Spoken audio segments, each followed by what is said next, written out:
அதே மாதிரி டிவி கேவுக்கு போட்டி டிஎம்கே தான்றதும் மக்களுக்கு தெளிவாக தெரியும். அப்படி இருக்கும்போது நாம் ஏதாவது பேசினா வாண்டடா சில பேர் வந்து வண்டியில் ஏறி உட்காந்துக்கிறாங்க. ஆமாம், வாண்டடா சில பேர் வண்டியில் ஏறி உட்காந்துக்கிட்டு குரல் கொடுக்குறாங்க. சீரியஸாக ஒரு போட்டி நடந்துக்கிட்டு இருக்கும் போது இங்கே காமெடிக்கெல்லாம் இடம் இல்லை பாஸ். இதெல்லாம் மக்களுக்கு தெளிவாக தெரியும். இந்த நேரத்தில் ஒரு சீரியஸ் கேள்வியை இன்னைக்கு இருக்கிற மிகப்பெரிய அரசியல்வாதிங்க கிட்ட கேட்கணும்னு நான் நினைக்கிறேன். நீங்க அரசியலுக்கு வர்றதுக்கு முன்னாடி உங்ககிட்ட இருந்த சொத்து எவ்வளோ? அரசியலுக்கு வந்ததுக்கு அப்புறம் இன்னைக்கு உங்ககிட்ட இருக்கிற சொத்து எவ்வளோ?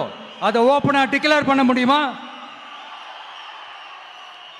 அப்படி வந்த காசெல்லாம் என்னென்ன தொழில் செஞ்சு வந்துச்சு, என்ன வேலை செஞ்சு வந்துச்சு? உண்மையிலே நீங்க உழைச்சி சம்பாதிச்ச காசா, இல்ல ஆட்சி அதிகாரத்துக்கு வந்ததுக்கு அப்புறம் ஆட்டைய போட்ட காசா? இதெல்லாம் ஓப்பனா டிக்ளேர் பண்ண முடியுமா?